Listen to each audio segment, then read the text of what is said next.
welcome to 2.2. Talk like a scientist. Uh, I that's just a title because we're actually going to learn how scientists talk like and how to speak chemistry and or how to speak uh, science and or how to speak the language of science. So the language of chemistry in specific. So in chemistry, molecules. Before we get into that, we're gonna talk about the difference between molecules and compounds. And a molecule is a combination of two or more of the same atoms, not different atoms. Different atoms would be compounds, right? So H2O, water, is a compound, right? Compound. But molecule would just be H2, hydrogen gas, right? Or oxygen is also a molecule. Oxygen gas is also a molecule. Oxygen is an element. So, combination between two nonmetals are normally molecules, as they normally they combine with themselves. Sometimes they also combine together like water, but they combine.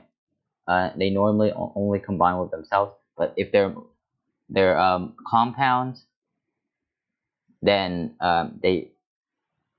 if they're compounds like H2O, then they don't combine with themselves.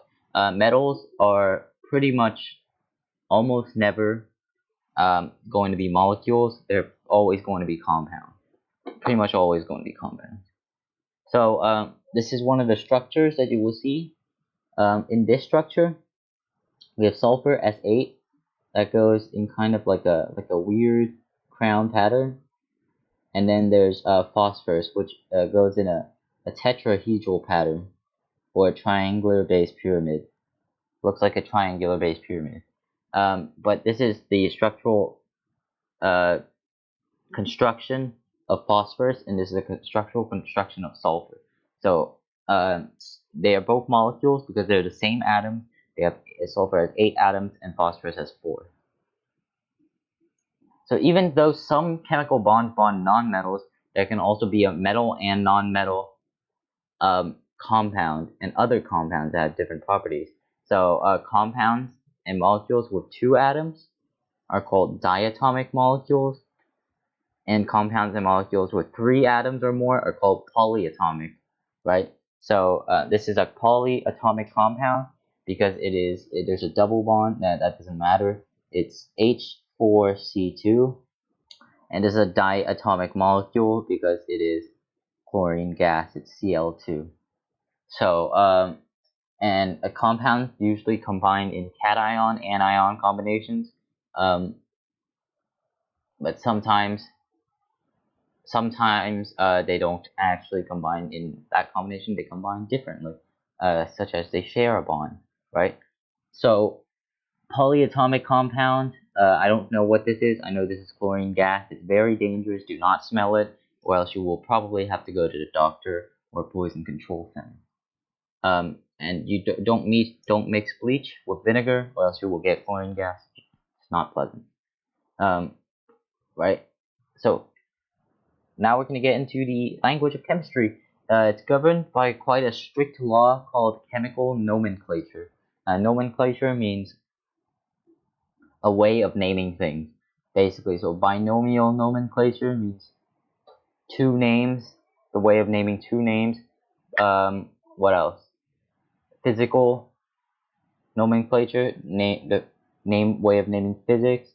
Mathematical nomenclature, yeah, all of that stuff, right? So this is chemical nomenclature, and it allows us to know what's in a compound, as well as many other features like its structure, its ionic combinations, all of those, right? In order to name compounds, I've said that compounds usually form in cation anion combination. For example, salt, NaCl.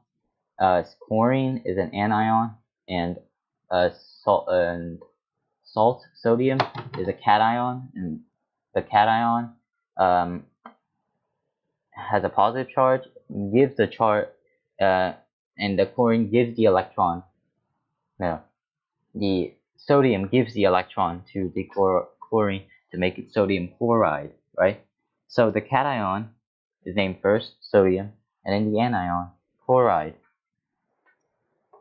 We could combine the number of atoms of each ion with its prefix, and then add "ide" at the end of the ion. So for example, N2O is dinitrogen oxide, or it can also be called nitrous oxide. But in order, for the sake of what we are learning right now, it's called dinitrogen oxide because there's two nitrogen, and the nitrogen is a cation, so it's placed first, and the oxygen is the anion. And then we don't actually put oxygenide because that would just sound really weird. So we kind of drop the Y gen and then we add ide in there, so oxide, right?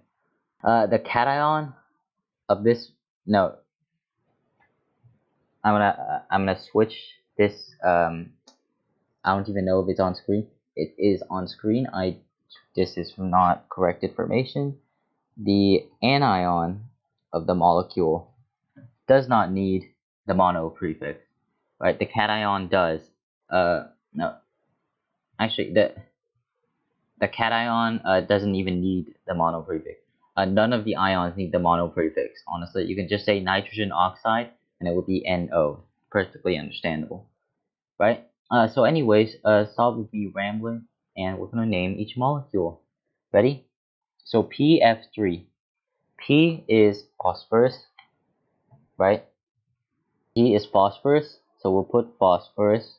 I'm just gonna use the typing tool since it takes too long for me to write. Phosphorus. And then F is fluorine. Fluorine. But looking back at our chart, we have three fluorines, so it'll be called trifluorine.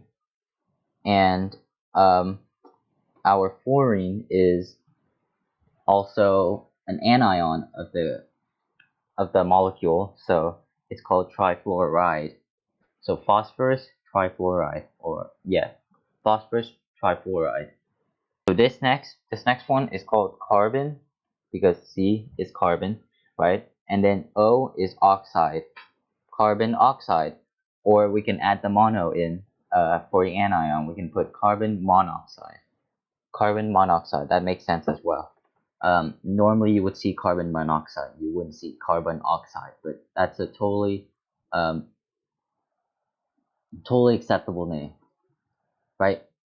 Third name, Se, is selenium, and Br is bromine. So I'm gonna put selenium bromine. But bromine changes into bromide since it's the anion, and then selenium is diselenium, and then bromide is dibromide. So it's diselenium dibromide, right? Diselenium dibromide. So you try the two in the right, and then I'll write down the answers about right now. Pause the video if you want to.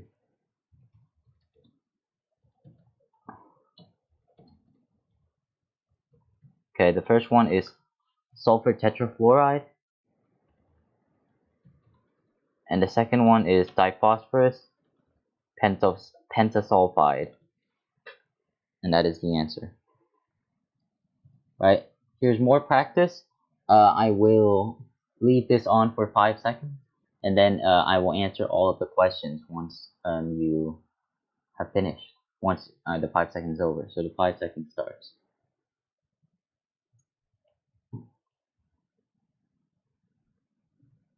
Okay, so here are the names of our here are the names of our molecules. Simple, right? Phosphorus trifluoride is our first one.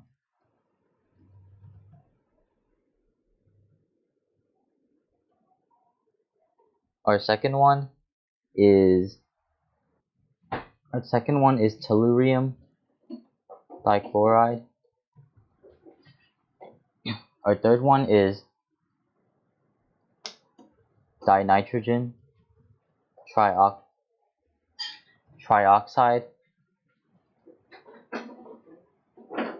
Our next one is nitrogen oxide. or nitrogen monoxide,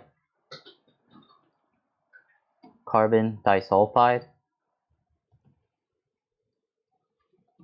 astatine,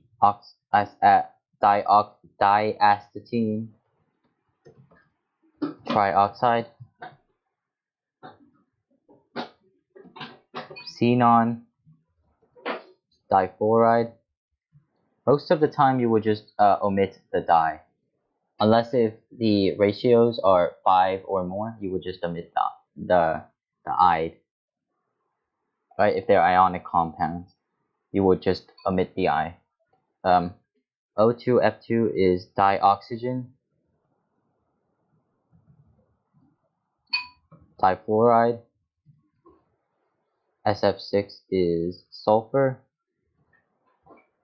Hexafluoride. P4O10 is tetraphosphorus.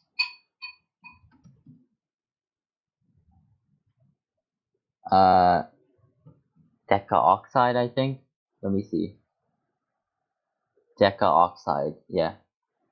Or decoxide, which sounds really weird. It's either decaoxide or decoxide. I'm not sure. B is boron, diboron, trioxide, diphosphorus,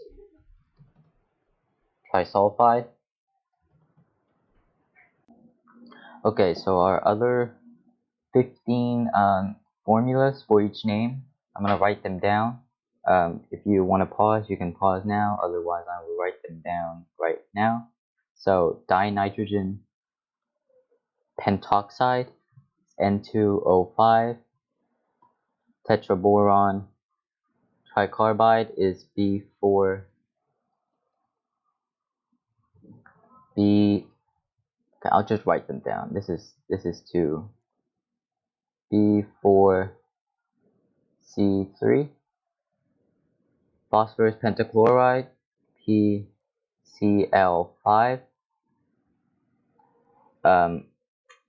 Nitrogen triiodide, Ni3. Diarsenic.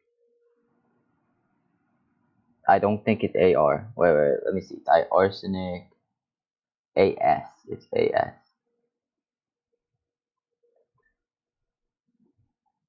Diarsenic trisulfide,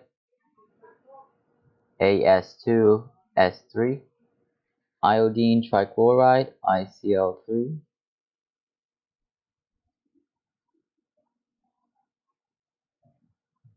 Dioxygen dichloride, O2Cl2.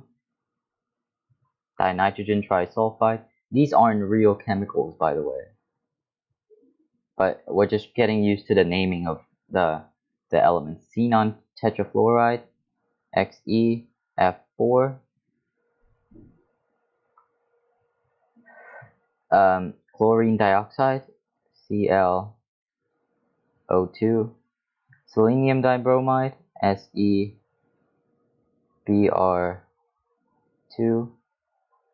Dinitrogen trioxide, N2O3.